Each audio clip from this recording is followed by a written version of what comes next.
ओम नमो भगवते वासुदेवाय। नमस्कार दोस्तों, स्वागत है आपका हमारे चैनल पर।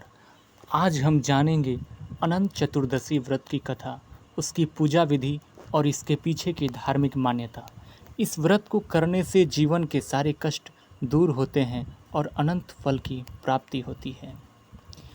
अनंत चतुर्दशी भाद्रपद मास के शुक्ल पक्ष की चतुर्दशी को मनाई जाती है। इस दिन भगवान विष्णु के अनंत रूप की पूजा की जाती है। इसी दिन गणेश विसर्जन भी होता है और जैन धर्म में यह दिन पर्युषण पर्व का अंतिम दिन होता है। अब जानते हैं अनंत चतुर्दशी की पौराणिक कथा। एक समय की बात है, एक ब्राह्मण था जिसका नाम था सुमंत। उसकी पत्नी का नाम दीक्षा और पुत्री का नाम सुशीला था। सुशीला का विवाह एक ऋषि कुमार कौंडिन्य से हुआ। विवाह के बाद जब दोनों नदी किनारे विश्राम कर रहे थे तो सुशीला ने वहाँ कुछ स्त्रियों को अनंत भगवान का व्रत करते देखा। उसने उन महिलाओं से व्रत का महत्व जाना और स्वयं भी व्रत कर लिया। उसने एक धागे में 14 गांठें बांधी, उसे हल्दी और कुमकुम से रंगा और उसे अपने दाहिने हाथ में बांध लिया। यही था अनंत सूत्र।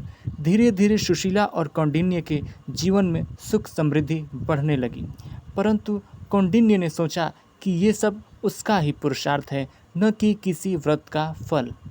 उसने गुस्से में आकर अनंत सूत्र को तोड़कर आग में फेंक दिया। इसके बाद उनके जीवन में दुर्भाग्य और गरीबी छा गई। कौंडिन्य को अपनी गलती का एहसास हुआ। वह जंगलों, पहाड़ों और नदियों में घूम घूम कर अनंत भगवान की खोज करने लगे। अंत में भगवान विष्णु ने दर्शन देकर कहा, हे कौंडिन्य, तुमने मेरा अपमान किया है। अब तुम 14 वर्षों तक अनंत चतुर्दशी का व्रत करो, तभी तुम्हारे कष्ट दूर होंगे। कौंडिन्य ने विधि पूर्वक व्रत किया और उनके जीवन में फिर से सुख आ गया।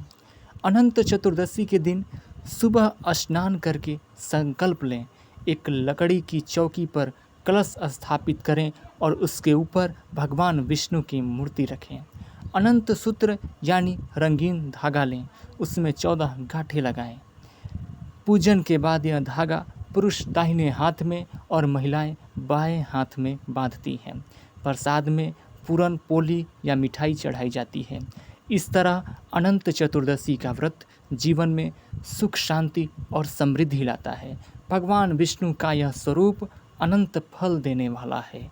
अगर आपको यह वीडियो पसंद आया हो तो लाइक करें, शेयर करें और हमारे चैनल को सब्सक्राइब करना न भूलें। जय श्री हरि विष्णु, जय गणेश जी।